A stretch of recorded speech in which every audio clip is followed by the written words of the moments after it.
मोदी सरकार के 12 साल पूरे होने के मौके पर आज दिल्ली में एनडीए की बैठक होगी। प्रधानमंत्री और बीजेपी के सीनियर लीडर्स के साथ एनडीए के सहयोगी दलों के मुखिया दोपहर 3 बजे भारत मंडपम में होने वाली इस मीटिंग में शामिल होंगे। आज ही प्रधानमंत्री मोदी एनडीए शासित राज्यों के चीफ मिनिस्टर्स और डिप्टी चीफ मिनिस्टर्स के साथ भी मीटिंग करेंगे। बाद में वो सारे चीफ मिनिस्टर्स के लिए एक डिनर भी होस्ट करेंगे। तो मतलब आज के दिन को एक बड़ा दिन भारतीय जनता पार्टी बना रही है। और मैंने आपको पहले भी कहा था कि कांग्रेस, नरेंद्र मोदी एक लंबी लकीर खींचना चाह रहे हैं आज के दिन का रिकॉर्ड बता करके। कांग्रेस बताना चाहती है नहीं, नेहरू जी की लकीर अभी और लंबी है। गिनती 1952 से शुरू कर रही है भारतीय जनता पार्टी कि पहला इलेक्शन नेहरू जी ने 52 में फेस किया था, इसीलिए गिनती वहां से होनी चाहिए। उससे पहले 5 साल तो वो कोई इलेक्शन से तो आए नहीं थे। गांधी जी ने कह दिया था तुम बन जाओ जवाहरलाल तुम बन जाओ प्रधानमंत्री, तो वो बना दिए गए थे। लेकिन जनता ने नहीं उनको चुना था, जनता ने उनको 52 में चुना, इसलिए गिनती बीजेपी 52 से शुरू कर रही। इस पर भी बहस करेंगे। लेकिन सर, मैं थोड़ा कान थोड़ा घुमा के पकड़ना चाह रहा था आज इस खबर पर आते हुए। नेहरू जी से तुलना की बात करें उससे पहले मैं आपको फिर पाकिस्तान लेके जाऊंगा। पाकिस्तान का एक स्टेटमेंट, हम उनके गवर्नमेंट पर कमेंट करते हैं, वो हमारी सरकार पर कमेंट करते हैं। सुनिए क्या कहते हैं वो। उन्होंने राहुल गांधी का एक बयान पकड़ा। अभी राहुल गांधी बार बार कह रहे हैं ना कि मोदी जी अगले साल प्रधानमंत्री नहीं रहेंगे, 1 साल बाद मोदी जी चले जाएंगे सरकार सत्ता से। तो उन्होंने उस बात को पकड़ा और फिर वो बड़े एक्साइटेड हो गए। वो लोग बात करते हुए हंसने लगे, सच में ऐसा हो जाएगा। उन्होंने कहा मुझे ऐसा लगता है, मेरी बात नोट करके रख लो, ये जो राहुल गांधी कह रहा है ये बात सच साबित होगी। सुनिए।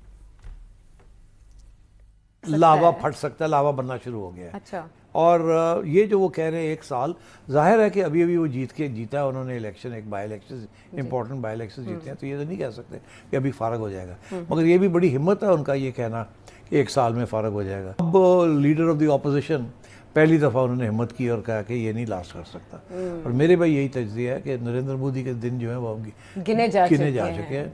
और देख लीजिएगा आगे क्या होता है। आज नहीं कल नहीं परसों एक लावा आया है, वो फटेगा।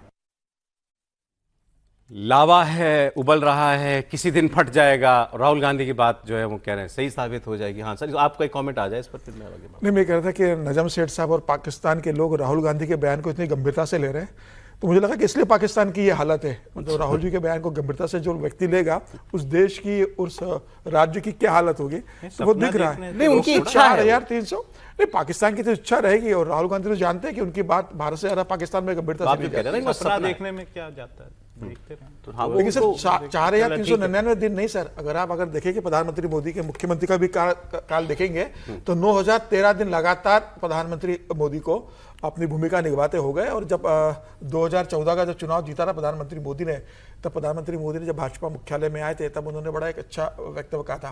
प्रधानमंत्री मोदी ने कहा था कि जब महाभारत का युद्ध हुआ था तो कृष्ण ने कहा था कि मैं हस्तिनापुर के साथ हूँ, और आज भारत के 130 करोड़ की जनता ने कहा है कि मैं भारत के साथ हूँ।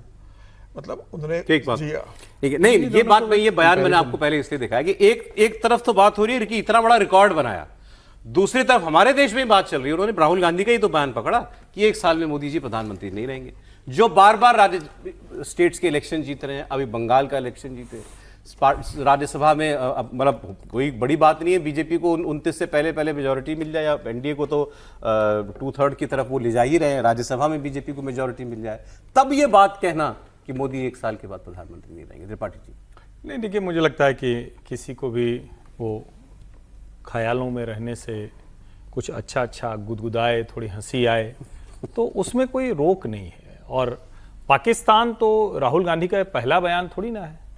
राहुल गांधी का हर बयान पाकिस्तान के लोगों को खुश करता है। पाकिस्तान के लोग प्रसन्न होते हैं कि हाँ अच्छा, ये आदमी है, ये आदमी आएगा, ये आदमी करेगा। लेकिन इसको छोड़ दीजिए, पाकिस्तान वाला एंगल अभी छोड़ देते हैं क्योंकि विषय दूसरा चला जाता है। प्रधानमंत्री नरेंद्र मोदी निर्वाचित लगातार, ये दोनों शब्द सामान्य नहीं है। और कांग्रेस तो लगता है कि एकदम वहीं जाके लगा, जैसे कहते हैं ना कि वो उसमें मारते हैं तो डॉट ऑन डॉट 10 on 10 जो आता है, 9-8 नहीं 10 on 10, तो ये 10 on 10 लगा है। 4399 दिन। और जो समीर जी ने जोड़ के बताया मुख्यमंत्री के तौर पर, एक ऐसा नेता जिसने अपनी साख क्रिएट की, अपनी साख के आधार पर एक गुजरात मॉडल दिया, उस मॉडल को बार बार टेस्ट किया गया, बार बार उस मॉडल को ध्वस्त किया गया। दुनिया भर की कौन NGO, foreign funded media, Bharat में foreign funded journalist, foreign funded professors, foreign funded intellectuals, पूरा का पूरा जो पहले से बना इकोसिस्टम, जो नेहरूवियन इकोसिस्टम, पहले दिन से तो मोदी उससे लड़ रहे हैं। आप इसको राहुल मतलब एक तरह से अभी जो लोग राहुल गांधी की बात करते हैं, जरा उनको सोचिए, जब वो कहते हैं नेहरू, तो नेहरू को कहकर वो राहुल को बचाना चाहते हैं। लेकिन जरा सोचिए कि नरेंद्र मोदी और जवाहरलाल नेहरू की तुलना क्यों नहीं है। नेहरू जी को कभी किसी के सामने खड़े होकर किसी चुनौती के तौर पर लड़ना ही नहीं पड़ा। पटेल से भी गांधी जी लड़े, अंग्रेजों से जो हमारे स्वतंत्रता संग्राम के नायक थे वो लड़े, अहिंसा वाले मोर्चे पे गांधी जी लड़े। नेहरू जी क्या कर रहे थे भाई? और फिर मैं कह रहा हूं, एक वो बड़े नेता उस आंदोलन से निकले थे, एक बड़ी पार्टी थी उस वक्त जो सब की थी, वो भंग कर देते और अपनी ताकत पर लड़ते तो मैं मानता। नरेंद्र मोदी तो पहले दिन से झेल रहा है वो आदमी।